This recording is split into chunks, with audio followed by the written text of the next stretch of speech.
Hey everyone, welcome back to the NPTE podcast. This is Will Crane, your host. Thank you so much for joining me as we go through the content you need in order to dominate on test day. So today we'll be going through some common NPTE mistakes. So as we record this, we just barely passed the January 2024 administration of the NPTE. So as you recall, in 2024, they have begun administering scenario-based items. They've included regenerative medicine. There are a few key updates to 2024 that you've got to be aware of. Today, I wanted to talk about common mistakes that people run into as they're preparing for exam day. So I've got a few key things to keep you on track to pass, not only pass, but to crush the exam. But before I get to that, just a quick reminder, you can check out ptfinalexam.com for all of our current course offerings. One of the ones that we'll be starting right away is our VIP program. So the VIPT program, this is where we take you through all of the content that you'll experience on the NPTE, do tons and tons of practice questions together. We have a full, robust library of content to take you through each of the systems, plus our full exam simulator. We've got 6 exams there currently. We'll be adding to that as the year goes on. So lots and lots and lots of scenario-based items, regenerative medicine items. We've got it all for you to help you be at your peak for test day. So check that out, ptfinalexam.com. Plus, if you want to check out all of our freebies, we've got a freebie that is ending the end of January, our free regenerative medicine course. You want to check that out. That's at ptfinalexam.com/podcast. Plus, if you want to take advantage of our free on-site event, we're hosting that February 29th through March 2nd in Chicago.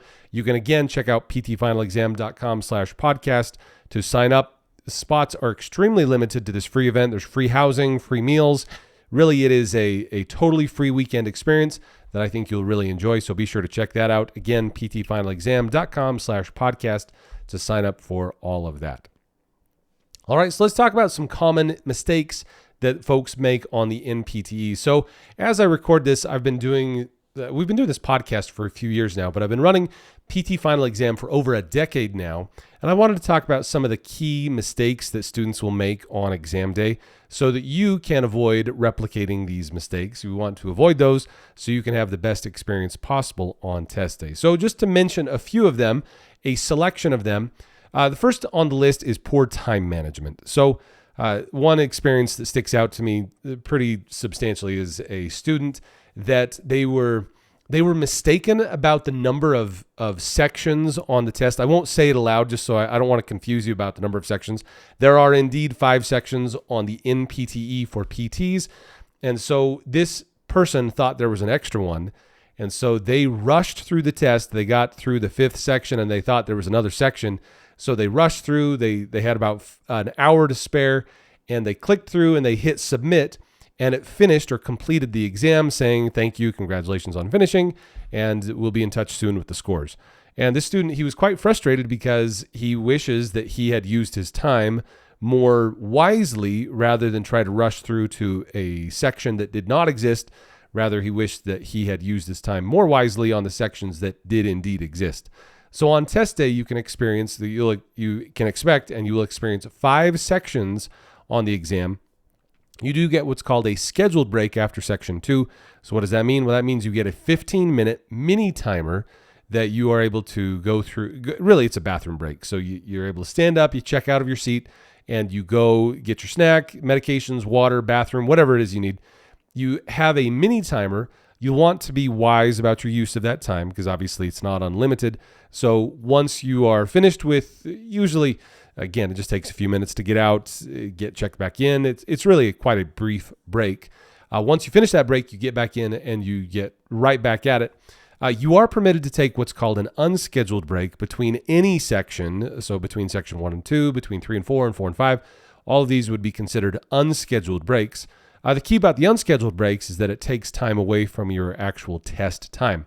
So the standard time is 5 hours. You get a 5-hour time bank, and you can use it as you wish. So you could spend 4 hours on the first section and 1 hour on the rest. You are not limited or constrained to use the time wisely, I guess. I would very much advise that you spend about 1 hour per section so you can stay on track to finish the exam in the correct amount of time. So the easiest way to keep track of that is you should be about a half hour for every half section. Each section now for 2024 has 45 items.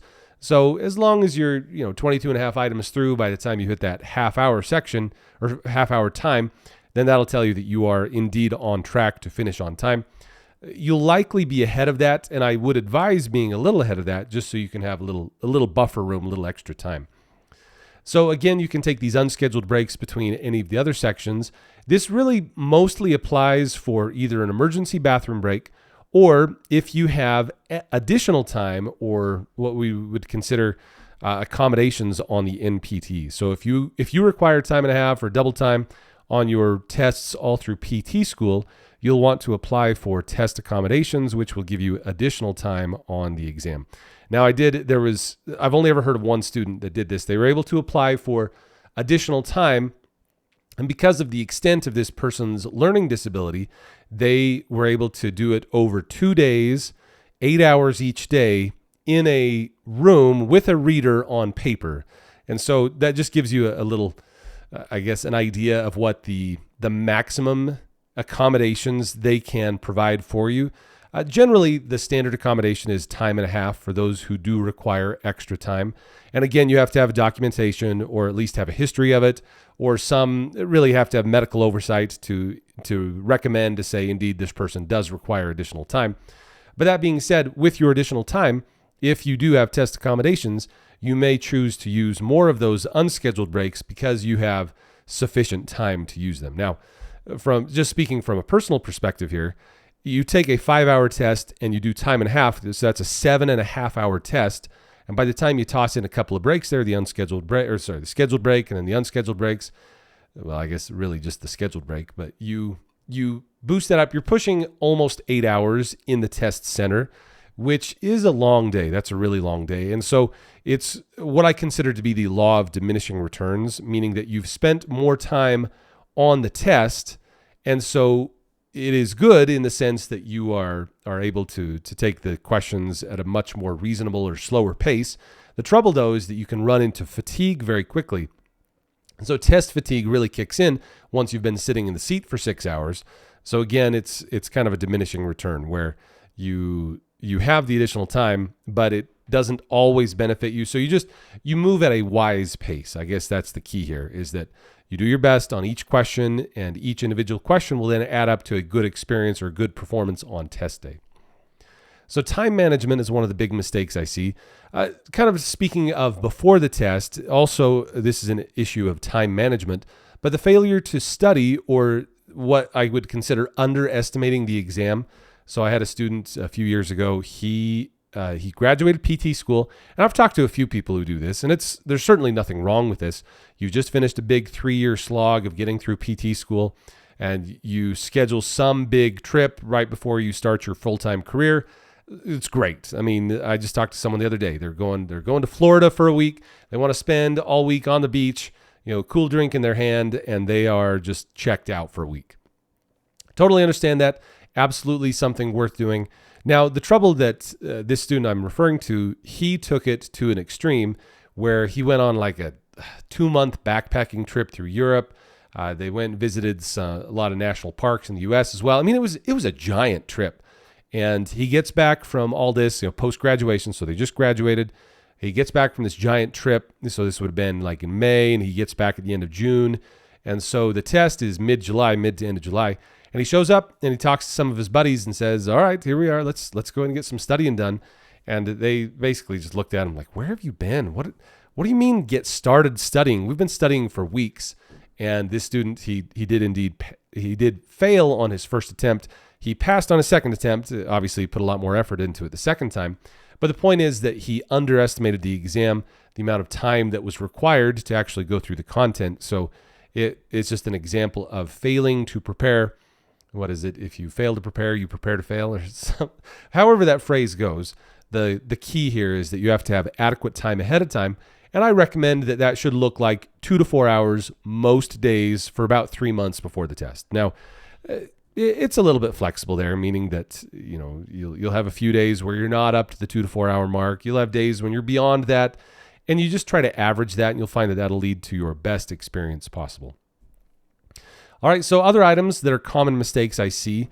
This one, I thought this was interesting. I had a student student, she marked on the test. You can mark items, and so when you mark an item, it has no bearing on your score. It's just for your convenience. You can mark an item to indicate that you want to return to it and review it again.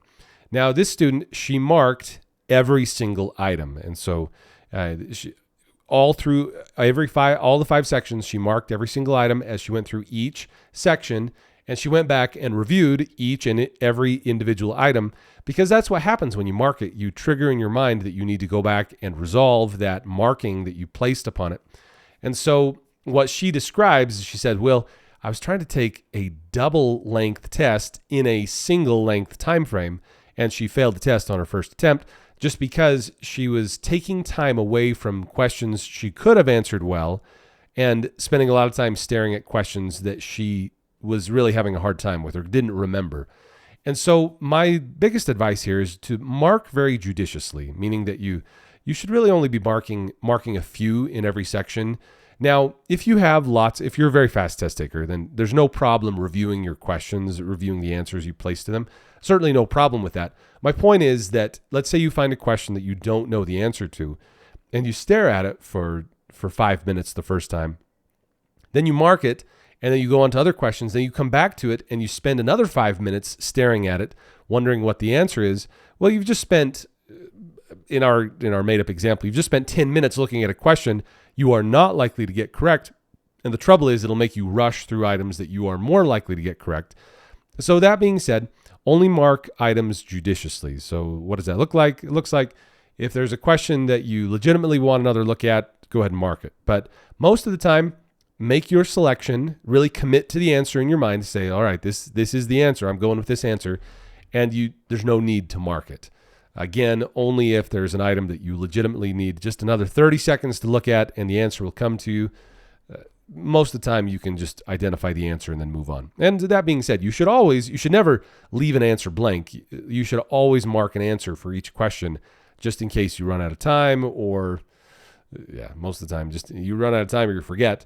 It won't let you forget, but that being said, you should just make sure to mark an answer every time, or select an answer each time. So other mistakes that I've seen people make, this one, it's very intangible, hard to describe, but I think a lot of us have experienced it, is test boredom. So test boredom, this is when you get to the 4th and 5th sections, maybe a lot like time management, where let's say you're taking, even in any 5-hour test, but a 7.5-hour test or 10-hour test, whatever it is, you get about 3/4 of the way through it.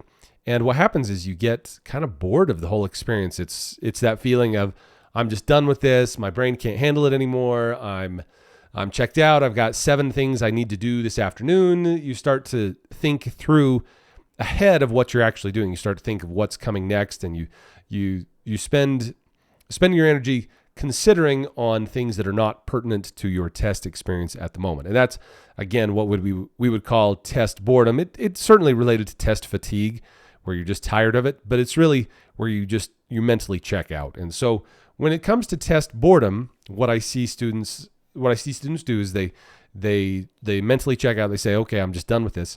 But really what they need to do is to re-engage, refocus on the topic or question right at hand. And that it becomes more and more necessary as the test goes on to put yourself to identify, okay, how do I focus? Am I 100% focused? And how do I refocus on this question? And usually what that looks like is you can do like a third-party consideration where you say, what would the best therapist in the world say about this question? Or what would my favorite PT say about this question? Or what should I say about this question? What would the textbook say? And that's an example of using a third-party perspective to try to help you stay focused. Other things like from sports psychology, if you want to stay focused, you will bring your mind to the present. You recenter to what you're precisely doing at that moment. Usually close your eyes for a few moments and you say, all right, I'm in the test seat. I'm taking the NPTE. I've got a question up in front of me that's about autonomic dysreflexia. Let me, when I open my eyes, I'm going to re-engage and read each of the words in the question. There is a correct answer. I can find it. Re-engage, go. And so it's a recentering strategy that you'll probably have to do more and more as the test goes on. But again, this is where you're combating test boredom. And so that's one of the other things that I see is test boredom, certainly related to test fatigue. And then finally, there's test center issues. And this is something where the Prometric Test Center, it is like one example that I had this last year. I had a student, she showed up to the test center, the Prometric Test Center. She was there a little bit early. And so they were just getting started for the day. It was a morning test administration. And she goes up to the counter and they say, all right, just take a seat in the waiting room for a minute. We'll get you here as soon as we get the computers warmed up and ready to go. So she goes and she sits and she starts looking through her flashcards or her phone. I don't know what she did. She was waiting. 10 minutes goes by, 15, 20. An hour goes by and she's still waiting. She sees people that have come after her. They've already been checked in. And she's wondering, haven't they called me yet? Is there a problem? And it was only after an hour that she stood up and walked over to the Prometric staff and said, hey, am I still on your list? And they said, oh, we're so sorry. We forgot. Our apologies. We thought you were a no-show. And it was just a disaster. She psyched herself out sitting there in the waiting room. It was a delayed administration. She thought things were in trouble. It was a bad experience overall, and she failed that attempt. And the point is that you need to be your best advocate on test day. That means that if they do tell you to wait or there's something going on, you need to be on the phone calling or at least talking to the Prometric staff and saying, all right, when is my turn? You haven't forgotten me, right? And you just do constant communication. Like another one that this just happened this January administration. It's usually a January time this happens. There was a major winter storm which closed a bunch of test centers. And so the student, she got the email the night before saying that the test center, Prometric Center, was closed and we'll be in touch regarding the rescheduling it. And so this is another good example of, she asked me advice asking, what do I do? Do I just wait for them? And I suggested that being proactive will be your best bet here, because you want to make sure that you haven't been forgotten, that you're on the list. Double check back, make sure that you have not been omitted or that somehow you were lost in the cracks somewhere. So point is, be your best advocate, be your own best advocate here. You don't want to show up too early for your test just because you can psych yourself out sitting in the parking lot. Like I've had people do that. They show up 3 hours ahead of time and they just get so worked up while they're waiting for the test that it was good to be early, but 3 hours early was a little bit excessive. I've had students who show up late. A lot of times it's traffic related or something that is outside of their control. So you do your very best to control for that, especially if you consider morning traffic, the commute time. Usually that's the big issue, is just making sure that you are set there. And then finally, the last little bit, I haven't had this direct experience in a while, but students forgetting their identification. You have to have 2 forms of ID. One has to have your picture on it, government issued. The other one has to have like your name and signature on it. So that's an example of like showing up at the test center. You don't have your secondary form of ID with your signature, like a student ID or a credit card with your name on it, something like that. You want to make sure that you have that all sorted ahead of time. The authorization to test letter, I do recommend that you just go ahead and print it out, bring it with you, or bring it on your device somehow, just to triple check, make sure that you are indeed ready to take the test, and you'll find that that's the best experience possible. In fact, I was just on the phone on a Zoom call just a few minutes ago with a student who, she said that this podcast was super helpful to her as she was preparing for exam day. Lots of tips and tricks about the NPTE experience.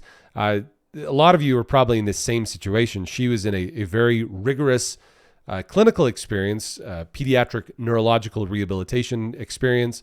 Her CI was, I won't say demanding, her CI was just, had high expectations for her. And so the student had a lot on her plate, and I know the experience. I know the feeling that final year of clinicals where you feel like you're carrying a full caseload, plus you have to be on your best behavior at every moment. It's like you're standing at attention, just ready, standing at the elbow of the therapist, the attending therapist, making sure that you are ready to answer any question they have or to just jump in at any moment. And in fact, as a third year PT student, you're probably carrying your own full caseload. That being said, just using your found time, that's one of the things that I've seen students have the best success with, is using your found time. In fact, I just had a moment ago, a student reported to me saying, just took the exam, great experience. The podcast got me at least 6 questions right. So if you haven't yet, be sure to check out all the other episodes we've got here on the podcast, just because, again, these are things that are easily tested, very likely to be tested, And we've got a ton of practice questions on all these. So again, I'm kind of digressing from common mistakes into test preparation strategies, but certainly on the list is using your found time. Excellent. So with that, we'll go and bring today to a conclusion. Kind of a longer episode talking about common NPTE mistakes. I've got a couple other episodes about what to do if you fail the NPTE. So failing the NPTE is it's a devastating experience. It's a pain, but it doesn't have to define you. And just remember the test, it's just an academic test. And, people wrote it and they wrote it based on the textbook knowledge that is required for entry-level PTs. And so just with that in mind, it is something that you can do, you have prepared for. And while there may be, there may be some things that trip you up, it's not an impossible task and you can do this. So I guess that's my parting word of wisdom here is that as you're preparing for test day, just remember there is a correct answer. You can find it, and it's something that you have indeed prepared for. And it's, again, a great intersection of your skill and your interest. And I know it'll be a real blessing to you throughout your life. So, all right, with that, we'll bring it to a conclusion today. Again, be sure, if you haven't yet, it only takes a minute. Not even a minute, it takes a moment. Leave us a 5-star review over on Google Play, Apple iTunes, or Spotify, wherever it is you listen to this podcast. It helps so much, just again, as we're trying to get the word out. I think that if you're enjoying the content, you like the practice questions we've got, do us a solid and leave us a review. It helps so much. So, all right, we'll bring it to a conclusion. Thanks, everyone. Will Crane fist pumps all around, and I'll catch you all in the next episode. Have a great day. Happy studying. Talk to you soon.